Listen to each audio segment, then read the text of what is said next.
Gente, cenário complicado, o Copom deu a sua fala, deixou algumas dúvidas, o mercado repercutiu isso tudo ontem, e agora a gente vai continuar, hoje, né? A gente vai continuar essa repercussão, trazendo para a conversa o economista-chefe da Austin Rating, Alex Agostini, que gentilmente aceitou o nosso convite aqui para participar da nossa live. Alex, seja muito bem-vindo mais uma vez, boa noite para você. Tudo bem por aí?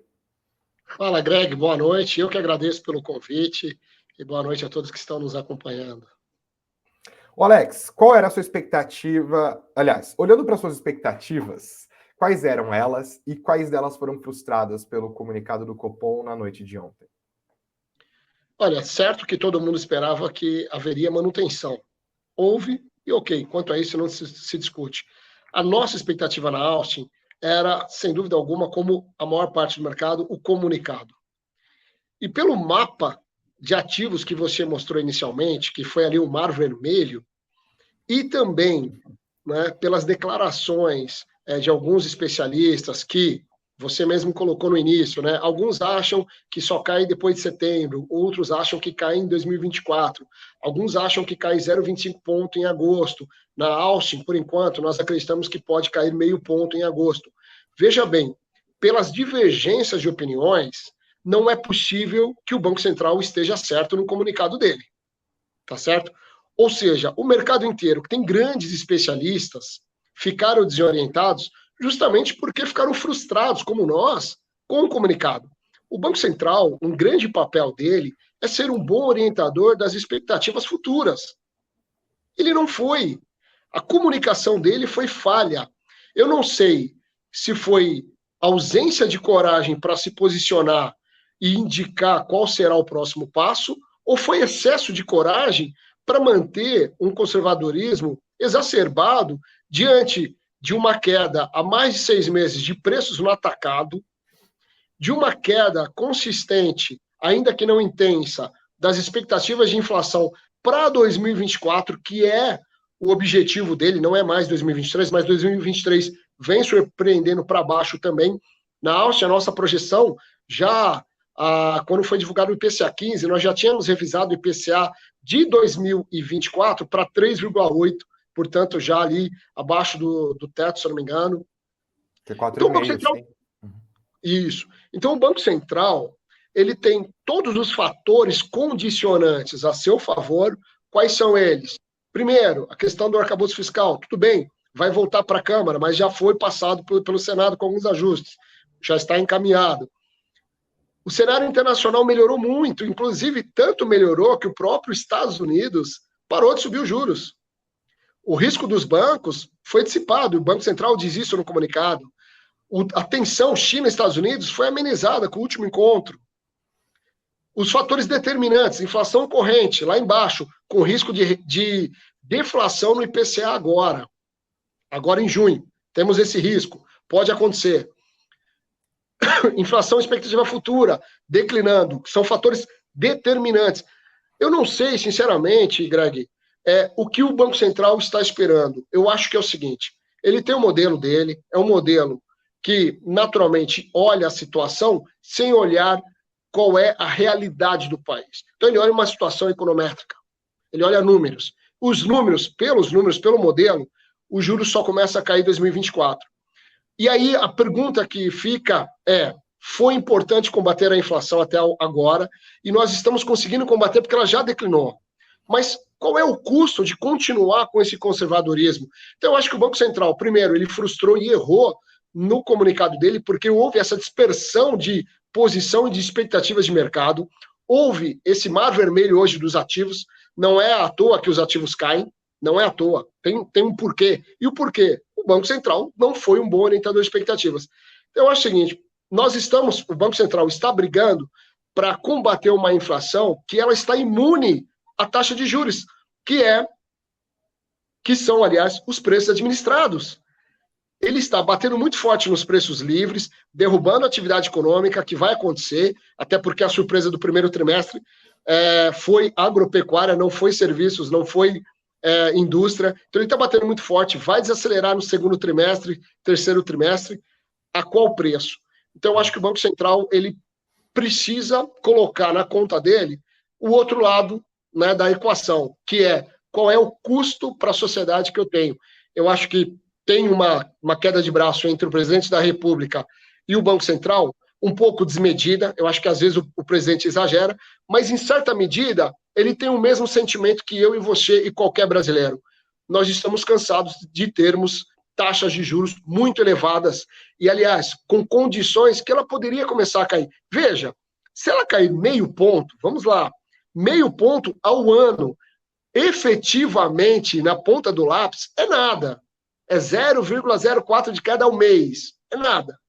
Mas as expectativas que movem, né, a máquina, a força motriz da economia, essas expectativas estão sendo frustradas.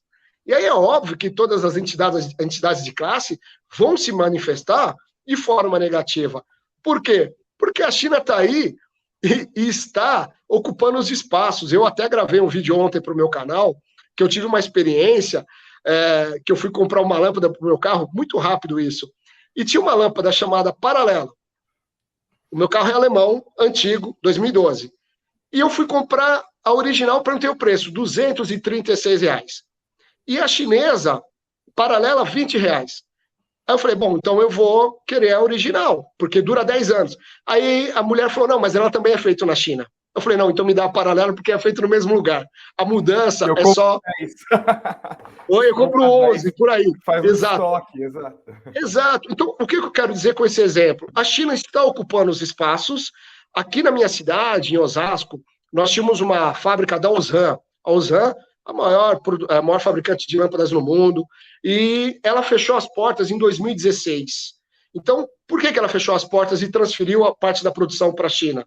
O custo de produção. Até quando a gente vai viver essa realidade? E eu acho que uma parte da culpa é do Banco Central, quando a gente tem esses exageros. Outra parte, claro, que é do Brasil, que não consegue realizar investimentos, e principalmente por parte do governo, que gasta muito e gasta mal. A gente não pode deixar essa culpa só para o Banco Central, não. Alex, eu fico pensando se o que aconteceu com o comunicado de ontem não foi só uma espécie de erro de redação, porque parte das pessoas olhou aquilo e falou, eu acho que foi unânime a interpretação de que o Banco Central foi mais duro do que se esperava, né? Ontem na nossa live, estava aqui o nosso economista-chefe, ele falou, olha, o Banco Central foi mais dovish do que no comunicado anterior, mas foi mais hawkish do que o mercado esperava de maneira geral. Ainda assim, como você falou, né, houve uma dispersão de opiniões e há economistas projetando que ainda assim, em agosto, haverá o começo do processo de afrouxamento monetário. A partir da leitura do Copom de ontem, como que você está olhando para o futuro? Existe essa chance em agosto? Ou você vê alguma coisa ali naquele comunicado que enterra de vez essa possibilidade e aí a gente tem que começar a olhar para setembro ou quem sabe mais adiante? Bom, eu fiz uma análise geral do cenário, incluí política no meio, mas agora vamos falar diretamente do comunicado. A nossa leitura no comunicado ela foi muito positiva. Em qual sentido? Ele começa falando de fatores muito positivos, que veio melhorando em relação à última reunião, ou seja, nos 45 dias melhorou bastante o cenário, e ele deixa muito claro. Inclusive, ele tira aquela frase que ele ameaçou subir os juros na última reunião, ele tirou isso. Então, de fato, o comunicado foi mais dovish, sem dúvida alguma, e a gente concorda com isso. Essa é a nossa opinião. Como ele colocou dessa forma e não deixou a porta aberta, a gente ainda acredita que pode sim reduzir a taxa de juros a partir de agosto. Essa é a nossa posição hoje. Talvez o que a gente vai começar a discutir é qual o tamanho do corte. Meio ponto ou 0,25. Nós tínhamos meio ponto até essa reunião. Vamos decidir se será 0,25 ou meio com a ata. Geralmente na ata ele acaba sendo ainda mais brando, né? Ele morde agora no comunicado e assopra ali na ata. É o que a gente espera na Austin. E a leitura é que até o final do ano a gente possa ter uma taxa abaixo de 12%. Todas as condições técnicas estão à mesa para iniciar o ciclo de queda da taxa de juros. Por quê? Quando vira o semestre, ele já tem total efeito só no ano seguinte. Nenhuma decisão de política monetária vai recair para esse ano. Então, se ele não reduzir a taxa em agosto, nós estamos falando que a intensidade maior de redução dos juros começa a ficar para o final de 2024. E aí não dá tempo da economia se recuperar. E aí de novo, aquela fala de voo de galinha no Brasil vai se fazer presente, né? E a gente precisa dar um pouco mais de força para isso. Eu acho que o Banco Central tem condições técnicas para começar a reduzir os juros de agosto. Essa é a postura da Austin na leitura do comunicado, e o que a gente espera para a ata é que seja uma ata mais branda, um pouco mais clara e um pouco mais orientadora do que foi o comunicado, né, que só desorientou.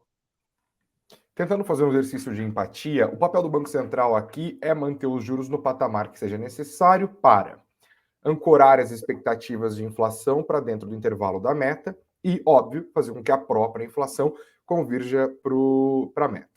Olhando para as expectativas do mercado medidas pelo Boletim Focus, tanto a inflação do ano que vem quanto a de 2025 já estão dentro do intervalo, né? O teto para 24 e 25 é de 4,5%. Para 2026 a gente vai conhecer a partir da reunião do CMNE, que está marcada para o dia 29, né? E a partir disso, eu puxo o CMNE aqui na história, só para contextualizar um pouco para a galera que está nos acompanhando. O Conselho Monetário Nacional, que é formado pelo ministro da Fazenda, o Fernando Haddad, a ministra do Planejamento, Simone Tebet, e o presidente do Banco Central, Roberto Campos Neto, vai decidir agora, no dia 29, deixa eu até pegar a agenda, eu me misturo aqui, 29 é quinta-feira que vem, daqui exatamente uma semana, quais serão as metas, acho que para os 3 anos subsequentes, né, 26, 27 e 28. E há um temor, porque o governo tem, obviamente, maioria no CMNE, de que essas metas fiquem mais frouxas ou mais fáceis, né? Hoje estão em 3%, eles poderiam colocar 4,5%, que foi um número que o próprio Lula já disse, por exemplo, relembrando das metas da época que ele governou o país nos 2 primeiros mandatos, ali quando o Meirelles era presidente do Banco Central. Muita gente atribuiu esse tom conservador do Banco Central às incertezas advindas desta reunião do CMNE, que vai acontecer na semana que vem. Você acha que esse argumento faz sentido, Alex? E eu aproveito para perguntar quais são as suas expectativas para este encontro da semana que vem. Na reunião de maio, inclusive, nós, na Austin, levantamos, eu até numa entrevista, eu acho que para o Infomoney ou para algum portal, não lembro qual foi, que nós falamos sobre a questão do CMN, ou seja, como que ele agiria e qual o impacto disso no Banco Central. Nós falávamos até o seguinte: se de repente, eu não sabia na época qual era a data da reunião, se o CMN ampliasse a meta, talvez o Banco Central até poderia ser um pouco mais brando e reduzir os juros, mas não foi nada disso. Bom, o que acontece é o seguinte: eu acho que não tem meu entendimento, não tem essa relação de ser conservador com esperar a reunião. A reunião é o seguinte: 2-1 para o governo, mas eu acho dificilmente que nós vamos mexer na meta. A meta continua. O que pode acontecer, e já aconteceu no passado, é mudar o intervalo de 1,5 para 2, porque você tem uma área de escape maior. O sistema de metas de inflação, ele já está consolidado no Brasil, porém, ele não foi modernizado. Em qual sentido? Por exemplo, na Europa e nos Estados Unidos e outros países que já têm o sistema de metas há muitos anos, como o Brasil, eles não têm um ano calendário. Imagina você, supondo que o Brasil consiga ainda nesse ano trazer a inflação para dentro de 4%, tá? Ou para dentro da meta, mesmo que seja o teto. Chega em dezembro, dia 1º de dezembro, e a gente tem um reajuste de combustíveis de 20%. Estou supondo. Já foi a meta do ano. Todo o esforço feito já foi embora por 30 dias. E aí o Banco Central tem que subir os juros de novo. Então, eu defendo, primeiro, uma modernização do sistema, tira essa situação do ano calendário. Então, isso é um ponto. Mas, eu acho que o CMN, ele vai decidir, e pode decidir, quer dizer, por dar uma área de escape maior para o Banco Central. Isso dá mais segurança e pode ajudar ainda mais nesse cenário de queda dos juros em agosto. Não é que isso vai determinar a queda, mas isso vai dar maior segurança e eu não vejo, de novo, nenhum problema em ampliar a área de escape. Por quê? Porque 25% da inflação do país, do IPCA, é preços administrados. Preços administrados para esse ano é 9%. Você tira 25% disso, a gente já comprometeu a meta em quase 50%, dado o tamanho dos preços administrados. É um absurdo isso. Então, o Banco Central quer combater uma inflação com alguém que é imune.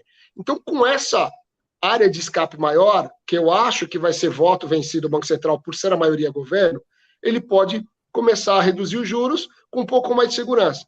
E, olha, fazendo uma bem simples, uma média simples do centro da meta e da inflação oficial, ambos ficaram na média em 6%.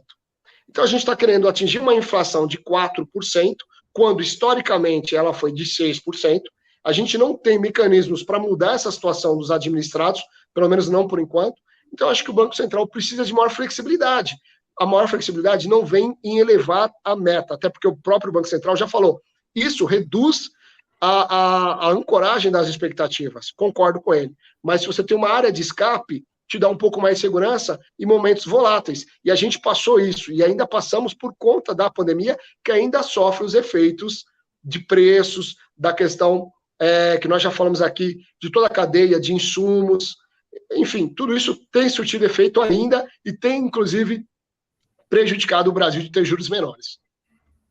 Eu vou fazer 3 perguntas em uma, e eu quero que você diga se, na sua opinião, o Banco Central errou e por quê, em uma frase.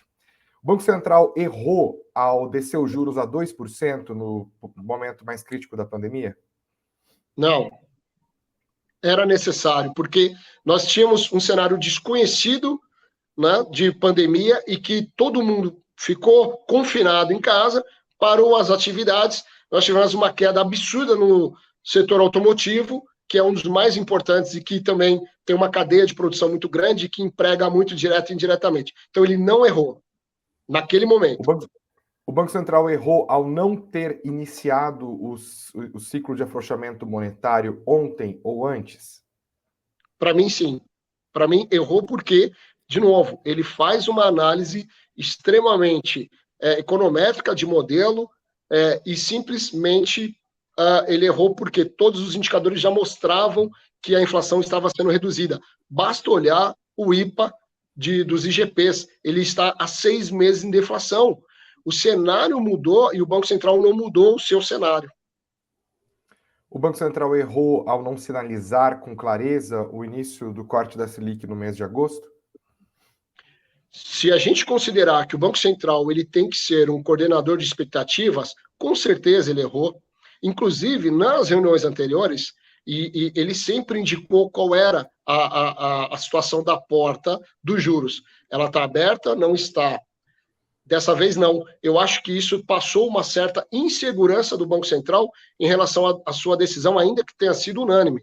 Mas, para mim, ele errou por uma questão de insegurança do cenário, e aí talvez uma questão política também, e aí não vamos entrar no mérito, mas ele errou porque ele não coordenou bem as expectativas, como eu disse antes, tanto que você tem diversas projeções e cenários dos especialistas em relação quando e quanto vai ser a queda da taxa de juros. Quando ele é um bom coordenador de expectativas, ele não precisa nem mexer com juros. O mercado ajusta a taxa de juros naquele sentido que ele quer, mas todo mundo converge para o mesmo sentido. Quando você tem dispersão, como foi, é um fato claro que ele errou. Alex Agostini, economista-chefe da Austin Rate. Alex, mais uma vez, obrigado por ter comparecido aqui. Eu deixo a porta aberta, diferente do Banco Central, mas nesse caso, para que você volte aqui muito em breve. Grande abraço. Será um grande prazer, eu agradeço. Um abraço, até mais.